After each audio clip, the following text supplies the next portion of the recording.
Hello everyone, welcome back to the channel. It's Mary. I'm popping in today just to show you how I made this card. Similarly, I made this one today for this video, but I wanted to make sure to talk about this Slimline die set a little bit more because I did not show it in the last video. Okay, so we're going to get started here making this card. These are the things I'm going to be pulling out. So I have some colored cardstock here from my stash. We're going to be using these great Trinity stamps, embellishments to fill up our shaker. We have our Slimline dies from Craft Galley. So this is one full set you get, which I think is just fully comprehensive. You're going to be able to get tons of layering. And then this window die is the centerpiece. Those will cut out the squares from the center. You'll see that in a second. And then we have our scrapbook.com strips here, which are fantastic, and the cut pieces already. So this is just some 80-pound cardstock, and then I used that's for my backing, and then I used the die cut one with this windows in it for the front. So I'm going to take some peacock feathers here in Distress Oxide, and I'm just going to make this a gradient look, so making it thick and kind of heavy on the bottom, and then we're just going to brush it up into the top. I'm using a makeup brush here. You get really good results with these type of brushes. So I am going to put this window on top, and you can kind of see how it's ombre. It doesn't have to be perfect because that window is going to cover it anyway. Okay, so I'm taking out some 1/4-inch score tape, and I'm going to place this down. I opted for this instead of liquid adhesive for my acetate. The reason being because liquid acetate will swoosh around and kind of glop up, and you'll see that on your acetate sheet. So I'm just going to use some score tape for that. So once I get that done, I'm going to make sure my acetate is cut up off the sides there because it's hanging off a little bit. And then I'm going to start putting together my shaker.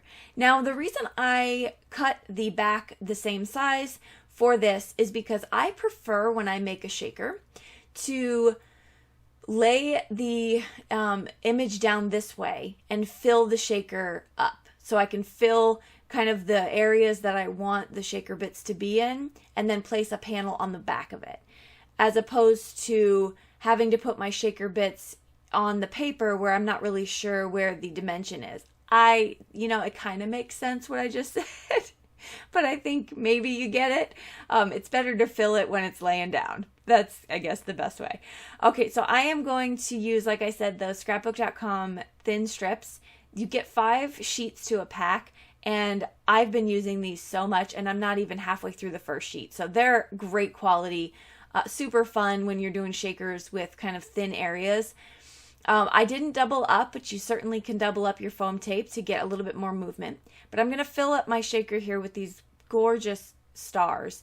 So I have stars in like a iridescent, a silver, and then these rainbow colored ones. And they're all from Trinity stamps, and they're so, so cute.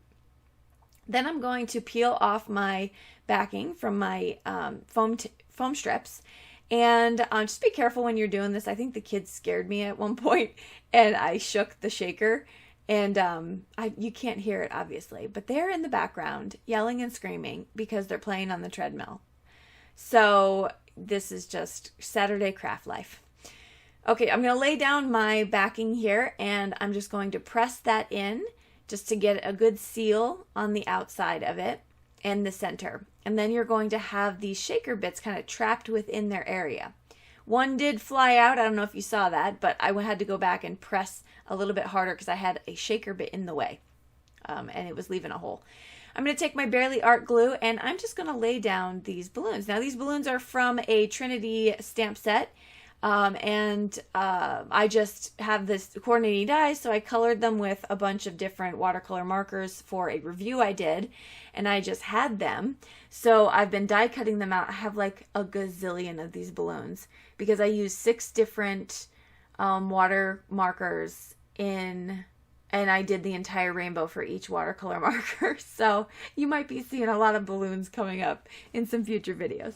So I get those balloons down, and then the next thing I'm going to do is pick out a sentiment from my stash. That one's Hooray, from Scrappin' for Less, I believe. And then some more Barely Art glue. I'm just going to place this down on my colored cardstock here. I hardly ever use colored cardstock and I still have so much of it. So I'm trying to pull it out when I can. So that is going to be putting the card together. The last couple things I'm going to do here is finish it off. So I'm going to take my marker here and just draw in some balloon strings. I like to put a little loop in it when it's coming down, just looks a little bit more whimsical. And I am going to draw this one where the penguin is holding it. And then after that, I'm going to do some embellishing. So I'm going to take my scrapbook.com sparkle pen, cover up the balloons.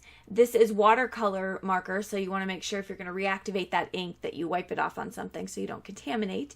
And then a white gel pen is going to finish off by adding some of those highlights on the balloons, which are super fun and makes the balloon look a little bit even more dimensional. So this card was so much fun to make, especially with those Slimline dies, just makes it so easy. And with a window die like this, there's just so much you can do. You can have anything popping out of that window. So sky's the limit. If you want to check out some of these products, I'll list them in the description box below, as well as some of my other social media platforms so that we could link up outside of YouTube. You'll find those in the Linktree link. Let me know if you have any questions. I'll see you in the comment section and the next video. Have a good one. Bye-bye.